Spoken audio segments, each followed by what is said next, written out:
I am in love with my new flaming throwing spear build.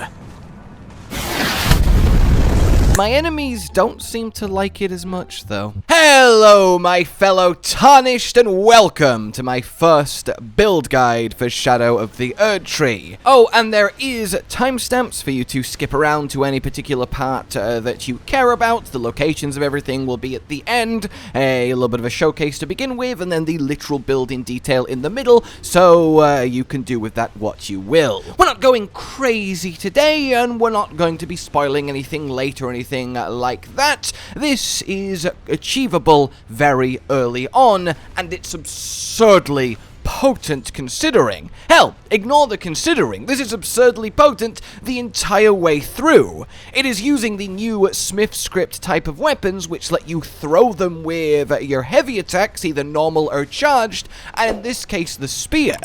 And the thing is, it's fast. It doesn't cost FP, it's not crazy on the stamina, and it's got a ridiculous range. Essentially, imagine being able to charge heavy spam a boss, but quickly and from like 40 feet away. This thing is an absolute lifesaver against the ridiculous combos that you will be faced with in Shadow of the Erdtree. And then when clearing normal random trash enemies through wherever you're exploring, I mean, it just tends to one-shot them all, 2 at most on the beefier boys, and it just feels a little bit too easy, which is not something I ever thought I'd be saying, given my experience of Shadow of the Erdtree so far. But it's not just use the spear and upgrade it and throw it, no. We are going to pair it with a particularly apt Ash of War, a new one too, coat it in lovely fire, and throw flaming spears, while also having the backup of any given incantation you care to add. Oh, and its general prowess in actual close range if you choose to use it there or get forced to, is just as potent. Then the cherry on top is that there is a plethora of talismans, new and old, and we will be grabbing a new one, that amp it up to silly levels. And then the cherry on top of the cherry on top, yes, this is a double cherry cake build, that sounded better in my head, I completely admit, is that we're throwing charged heavies at enemies. And that means lots of stagger damage. Seriously, you will get very regular staggers doing this, and again, it does feel a little bit too good. I feel like they've really gone all in on this new line of throwing weapons, and the spear is particularly good because it's just so quick while still hitting so hard. So, without further ado then, if you are sold, and as you're seeing right now, by the way, got summoned in to help with Divine Lion, Cotton just standing in a corner ignoring it, it's got increased multiplayer health resistances, stagger resist, and it's just so easy to just chunk it away with 2k hits from safe distance. I really, really adore this, and cannot express enough how much I recommend it. It's safe, fun, and powerful, so what more could you want? Let's go over the actual build itself then, and after that we'll get into how to actually get all of the relevant key items. The build in detail then. I am at level 150, which I think is fair. It's about where we all are in the DLC. Don't want to go too much higher than that, especially for this that I want to be fully viable and powerful early on in your adventure. Of course, you want that 60 vigor, and then you want the minimum stats to use this, the Smithscript Spear. So 9 strength, 12 dex, and 11 int, which I have. Then you want to pump faith as much as possible, all the way up to 80. Make sure you have enough endurance to at least medium roll in your chosen armor with everything else equipped, and then a little bit of mind to your taste, so we actually have the FP to keep using the Ash of War, and any incantations incantations that you are pairing with it.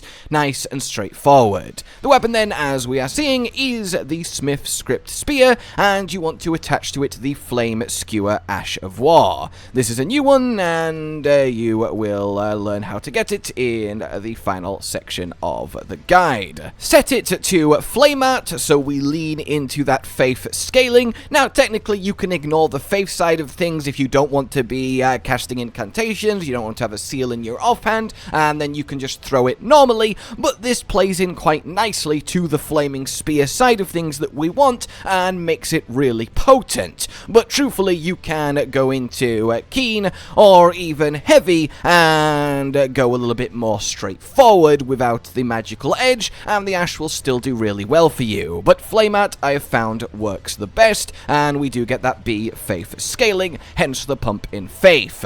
So with that done, the rest looks like as follows. You want a seal in your offhand. If you're casting offensive incantations, then you instead want the appropriate seal to make them pop. I've just whacked on this new seal to use Messmer Flame incantations, but it's not a core part of it, and truthfully, this is up to you to tailor. Use the incantations that appeal to you, use the seal that is most relevant to it, / has the highest incant scaling for your purposes, and you will be golden. Then we get to our talismans. So, 3 that I think are very much core to this is your Carrion Crest. Lower the FP consumed by the actual fire itself, because it's quite FP heavy and we don't have a lot of points left over from the level assignment. Now, the initial press to actually set your spear on fire and do this first part of the combo, this stab up, which is really quite potent, is fairly cheap, but if you do the follow-up, the extra wave of flame, you start to actually use quite the chunk of FP for every cast, the Carrion making it a lot more bearable, as you can see. Then we want to have ourselves a bite in the back via a random dog. What do you go away? The other reason that we like the Carrion FP on the Ash Reducer here is the actual buff duration of the Flaming Spear isn't the longest, so you will be applying it fairly often, so we want that to be as least resource intensive as we can. You'll get a good sort of 5 throws out of it if we're including dodging around and wasted downtime like that. So for the rest of the talismans then, we have the Axe Talisman, enhances charge attacks, because we will be charge throwing the spear wherever possible, and that's a nice extra 15% damage. You can throw the spear from a run, and then you can do light throws, which are much faster whenever you need to get a bit of damage in a smaller window, but truthfully, the charge attack is still really quick, and this makes it very much worth it for that. Then the new Smithing Talisman that enhances literally new weapon throwing attacks. This is a no-brainer, a big free damage increase.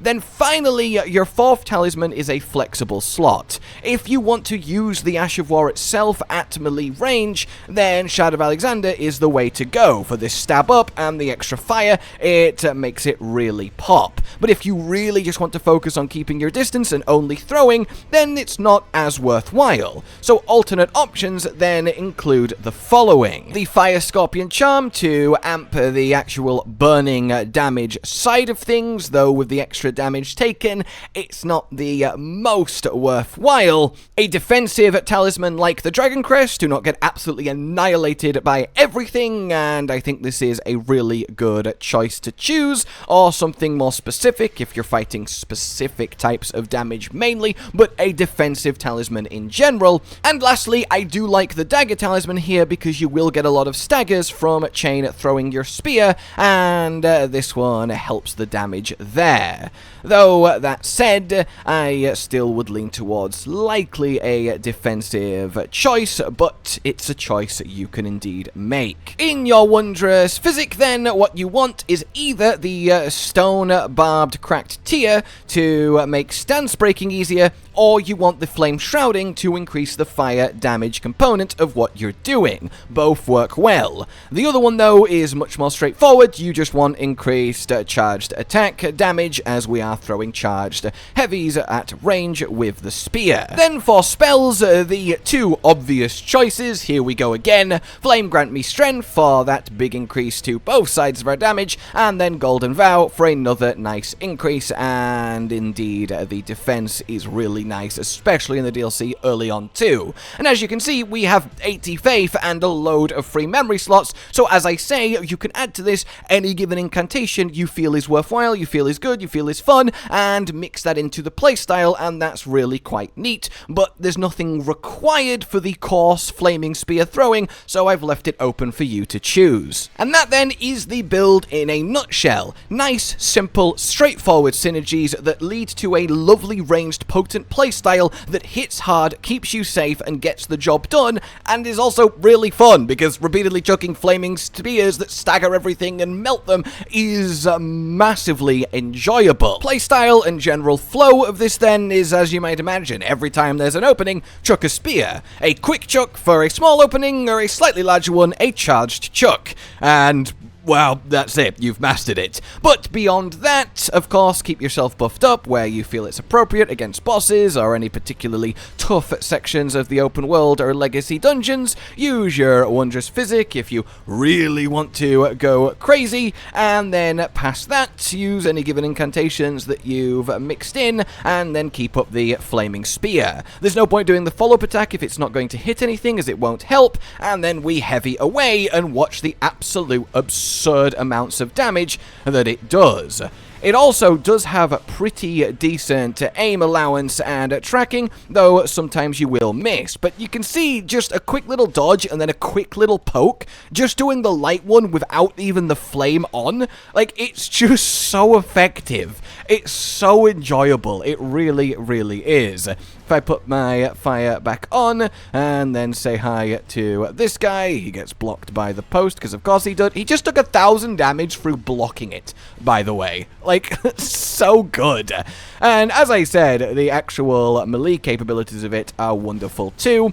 Don't even need the follow-up, that's all well and good there. But you can see as you just progress along, this is really, really fabulous. And the actual sprint throw can come in very handy too, and you can get quite the rate out of it. It's actually quite good. And then if we attempt to actually get the full Ash of War in, though a mounted target is probably not the best demonstrator of this, if you could just keep still, I'm trying to kill you in a stylish way for everyone. There we go. It's a very, very good chunk of damage. And then lastly, yes, your just normal melee poking is really, really sweet. So, yeah. A lovely, fun, straightforward, throw things to death extravaganza. Let's get on to actually acquiring all the new bits. First up then, getting Ash of War Flame Skewer. This, as you might be able to tell from it saying it is the skill of Queeline of the Fire Knights, is from Queeline of the Fire Knights, specifically an invasion. Now, you get it from his second invasion point, however, I am not 100% if you actually need to experience his first invasion first. I don't believe so, but just in case, I will show you where the first invasion happens to be safe. The small private altar grace in the first legacy dungeon, Bellarat Tower Settlement, go here. From this, you want to run out the door, go up the stairs, and then we reach this area. Immediately head hard right, and you will eventually find yourself in a big, open, circular courtyard with a good old tree in the middle doing a good old 2-finger impression. And when you step into this room, this is where you will get invaded, defeat him, and that's all well and good. So, on to the second. Once you get to Scadutree Altus, which you can arrive at either by beating the Castle Ensis mini-dungeon, including the boss at the end, you will then walk out into it, or via going the back route, starting at the Castle Front Grace, you want to simply walk down this path here till this cliff edge, you can jump down on Torrent, this cliff face, nice and easy, walk along the cliffside past these poison pools, and then you will eventually find a sealed spirit spring right here. You destroy the rocks just above it to activate it, and then up you go twice twice, and you will arrive at the Behind the Fort of Reprimand grace, where you can now clear the Fort of Reprimand. Leave the front door, and then just follow this road all the way, and then you will reach this same grace point. From this grace point, our objective is to go here, the Church of the Crusade. So you just head left, and you can immediately see it right from the grace in question. So a nice, simple, easy ride over there. And once you arrive, well, just walk in the place. As soon as you do arrive, you will get detorrented, and the second invasion will begin. He will reward you upon defeat, the Ash of War, and a key to be used later in his questline. Nice and easy. Next up then, the Smithscript Spear itself, and the smithing talisman. The actual seal I will leave, as this is much later on, and as I say, the seal itself doesn't matter. Use the best one suited to your incantations of choice. If you're just buffing like me, literally any will do. So, that said then, both the smithing talisman and the Smithscript Spear come from the same place, which is very convenient for us. So from this grace here, the Morth Ruins, and again, this is Scadualtus, get to it how I just explained for the previous starting point, you want to start here at said Morth Ruins, and then head directly diagonally down until you reach this, the Ruined Forge of Starfall Past. This then, and it is once again a very, very short straight line, and you're there, run from the grace in question. So let's head on over. As you approach, you'll see it's this big ruined building, and then round the front, in front of the pillars, you will get the entrance. And this, as we know, is one of the new ruined forges, and it contains a lot of very, you know what, I'm just going to drop down. A lot of very good goodies, but the two that we care about are, well, what we're going to aim for. The dungeon itself, then, is fairly small and straightforward. The big key here is you'll be pulling levers, which will raise big iron gates to progress, and I really don't think you'll have trouble just moving through it. It's really not complex, there's no kind of trickery or anything, except for at one point you will go past one of the iron gates, and then you need to activate the lever, turn around, ride it up, and that's how you continue. But when it comes to the actual loot we're after, the smithing talisman can be found right here, picked up very easily, and then the Smithscript Spear can also just be found along the way. A lovely little bit of glowing loot. You essentially would have a harder time walking past it than actually bumping into it, so that's all well and good. The rest of the build then, as I say, is with the older base game things that you will more than likely already have, and that's kind of it. Put it all together, flaming spear, throw to your heart's content, fast, safe, heavy range damage. I cannot express how much easier this makes everything, on top of just how much fun it is using the new throwing weapons. For now then, I hope you like this initial build. There will be plenty more to come, and of course, we will do what we do best, which is break the game in short order. For now then, like if you enjoyed this, subscribe and hit the bell for more. Consider supporting the future of the channel on Patreon down below, and until we meet again, a goodbye. Josh, Cotton, and Hollow with the videos, dropping the humor like a hammer on your tippy toes, bringing entertainment on a daily arrangement to take our insanity and turn it into entertainment. Yes, I said entertainment twice, to reiterate that it is nice to look into your faces on a mostly daily basis when you let us in your homes to make the whole world a stage. Goodbye.